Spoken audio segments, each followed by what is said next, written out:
So this is a follow-up video to the Aria, the opening Aria from the Bach Goldberg Variations that I just did, practice through both repeats. And I'll try to make this as quick as I can, get right to the point. One of the things that I'm aiming for in revisiting one variation every single day is, again, not to just warm up, but to deepen my own understanding and ability to play Bach, and particularly this score, with greater understanding. It's pretty daunting to take on a piece that is an hour long if you include the repeats, 30 minutes or so if you don't. And if you have a whole calendar month, it becomes much more doable. And actually, the project doesn't look as looming, if I can look at it that way. Now, that's not to say that I'm going to consecutively every single day successfully do a variation, and next day variation 2, 3, 4, 5, and so on. I'll wait and go beyond 30 days if I need to, if I really need to take 2 or 3, 4, or whatever days to do one of these movements correctly. So it's like I'm learning 30 different miniature Bach pieces that are not so miniature. I wanted to just touch on some points. So if you have your score of the Goldberg Variations with you, I'm personally using the Ralph Kirkpatrick version because I really like how the ornaments are written out, how you execute them per Kirkpatrick's instructions. So I'm using this score. And I'm just going to touch on a couple of points. Generally, if we look at the opening measure, for example, I've copied over some of the editorial marks, which I don't take very literally, other than just to be a guide, but Piano Dolce from, I believe, the Bischoff edition. But look at the opening voices, especially the tenor and bass notes. Bach writes a G, first beat, a B, second beat, and a D, third beat. Okay, a G major root triad chord, but that's 3 different voices.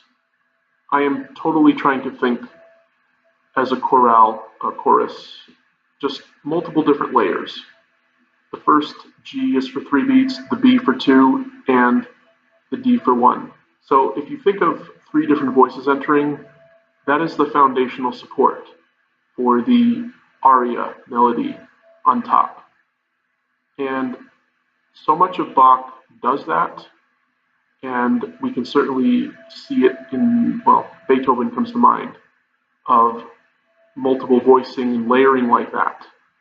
So I really see 3 independent layers there, or voices, and the 4th being the actual aria. So there becomes a balancing act between all of those forces, and that was one of the effects I'm striving for. Because what starts to happen is, if you are really patient enough to literally keystroke by keystroke, beat by beat, listen to the great masters do it,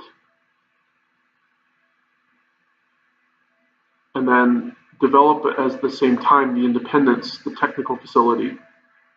I've practiced this piece hands alone, and what it really feels like to me is that each hand feels so independent, and some rough spots to get back and brush up and make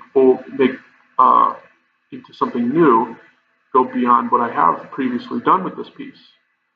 But in the end, it's one happy family, just so to speak. Each hand feels so independent, and yet, as Georgie Sender said in his On Piano Playing book, there is this independence yet interdependence principle.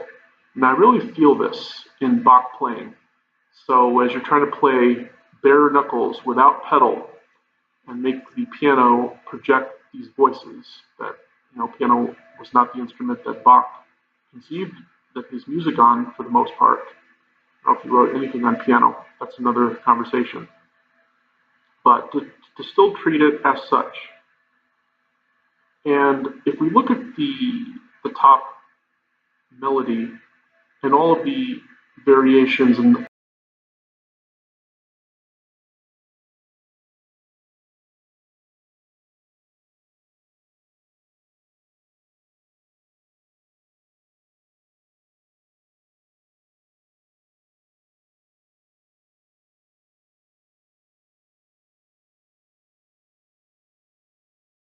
It could be a bass note that shifts down a step, and that harmony goes into a dissonance, and yet there are other voices holding.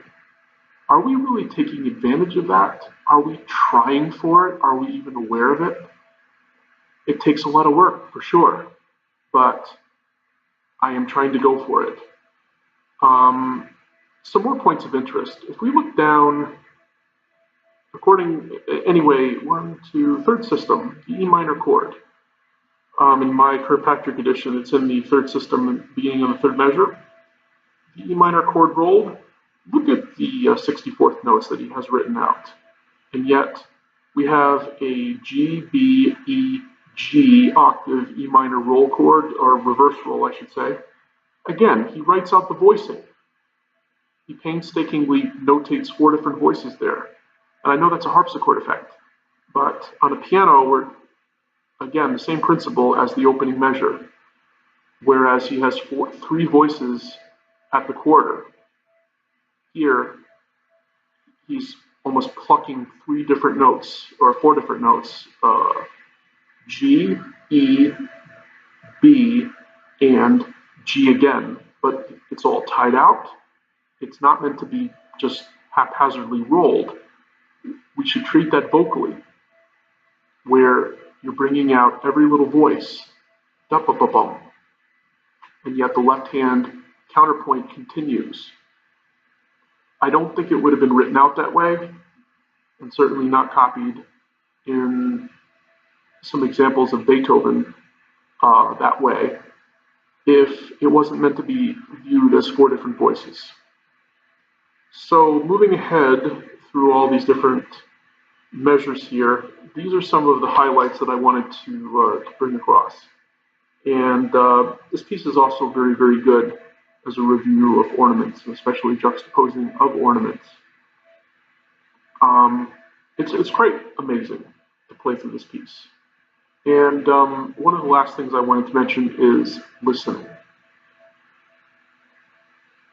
Once you feel independent and ready to play through this score, then the focus should shift to singularly listening to the effects that you're doing, whether it's hands alone, or in the case that I did in the previous video of putting things together as best I could. The harmony change could happen on a 16th note. It could be a passing tone. It could be, well, the score pretty much says it. And it's really, really important to try to observe tied notes, voicings. One of the things I wanted to point out to in particular is Kirkpatrick edition, page 5. If you go to the last page of the aria, just look at the tied notes in, let's say, the alto voice. Voices are voices, and they should resolve. For example, take a look at the second system, page 5, if you have the Kirkpatrick edition. It is the F sharp resolving to a G in the first measure of the second system, but it's in the alto voice that's being held. Is the top note. The F sharp is resolving to G, which is an 8th note with an 8th rest. If we truly listen to that progression, and then finally with the bass support, think of a choir or an orchestra or what have you. Really treat layers or voices as voices. If you have to break them apart or do what you have to do to really capture those effects, then by all means do it. And if we go on, you notice how he has dotted 8th notes in syncopation. But again, as painstaking as I'm trying to be, I'm really trying to listen and to see just what a genius Bach really was.